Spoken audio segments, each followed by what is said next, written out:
치주 질환의 환자 사례 화면을 통해서 만나봤는데요. 지금부터는 치주 질환의 이 단계별 치료법 그리고 건강한 잇몸을 위한 생활 습관에 대해서 알아보도록 하겠습니다. 먼저 앞서 짚어주셨던 그 단계별 치료법부터 한번 알아볼까요?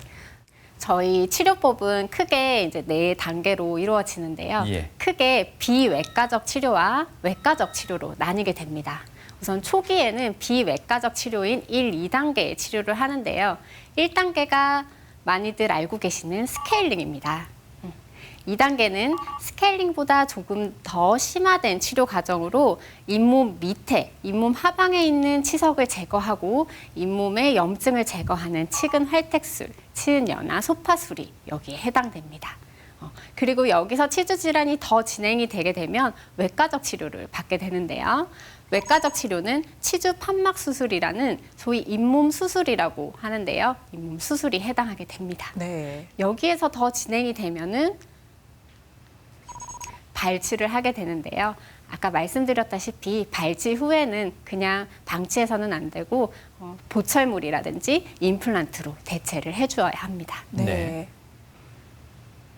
제가 비외과적 치료만으로 이제 많이 호전된 환자분 사진을 가져와 봤는데요. 왼쪽 사진을 보시면 잇몸에서 피가 나고 염증이 생겨서 통증이 있고 네. 이분은 구취가 심하다는 그런 주소로 병원에 내원하셨습니다. 그래서 이분은 스케일링과 치은 연화 소파술을 시행하였습니다. 즉 비외과적 치료를 시행한 다음에 눈에 보시면 치석들이 많이 제거되었고요. 네. 환자분의 주소인 구취가 많이 감소가 되어서 만족을 하였습니다.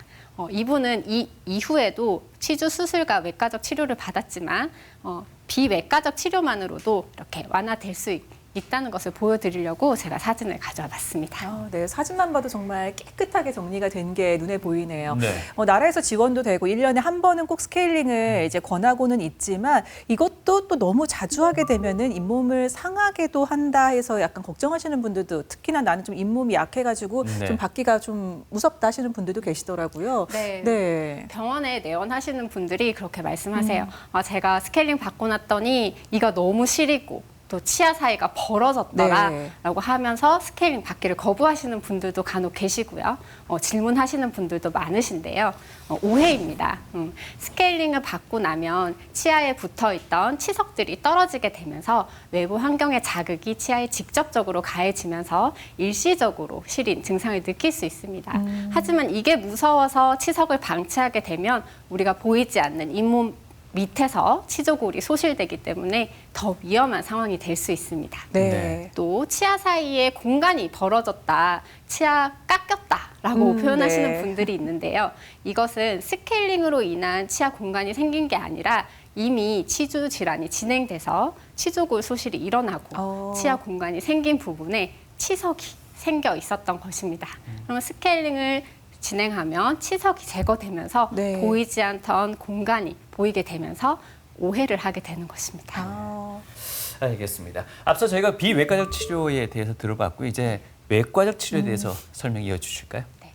외과적 치료는 이제 잇몸 수술에는 정말 다양하게 있는데요. 우선 대표적으로 치주 판막 수술, 저희가 잇몸에 절개를 해서 저렇게 눈에 보이게 만들어 놓은 다음에 기구가 닿지 않는 부분까지 치석을 제거하고 염증을 제거하는 치료를 말합니다. 왼쪽 사진에서는 염증이 입천장 부위에 생겼는데 잇몸 수술 후에 깨끗하게 제거된 것을 볼 수 있습니다. 네. 요즘은 남아있는 나의 몸을 조금 더 이제 재생시키고 다시 쓸 수 있는 방식으로 많이 선호를 하시더라고요. 뭐 무릎 연골 같은 경우에도 그 줄기세포법을 좀 선호하시는 분들도 계시고 한데 이 치아 같은 경우에는 내 조직을 조금 더 살리면서 좀 재생시킬 수 있는 방법이 없을까도 궁금합니다. 네, 치주 질환에 있어서도요, 그 재생술식이 여러 가지가 있는데, 뭐 조직 유도 재생술이라든지 고일 재생술 같은 요즘 많이들 들어보셨을 텐데요. 제가 조직 유도 재생술을 시행한 환자분의 엑스레이 사진을 한번 가져와 봤습니다. 네. 이 치아에 다른 부위랑은 다르게 이렇게 수직적으로 골 소실이 일어난 것을 볼 수 있습니다. 네. 그리고 제가 저 부분을 절개를 해서 골 이식, 재생 술식을 시행한 다음 6개월 후의 사진입니다. 해당 부위에 골 소실이 있던 부분이 골이 찼고요. 1년 후에도 해당 부위가 이렇게 골이 찼고요.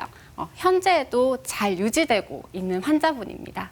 이처럼 골 재생술이라든지 조직 유도 재생술로 재생 치료를 받고 있는 환자분들이 많습니다. 어찌 보면 말씀하신 이 환자 같은 경우에는 재생이 가능한 환자였기 네, 때문에 이런 맞습니다. 치료법을 쓸 수 있는데 네. 재생이 불가능한 환자도 있을 것 같습니다. 네, 재생이 불가능 환자분도 있습니다. 예. 아까 초반에 말씀드린 치주 조직 중에 재생의 키는 치주 인대입니다.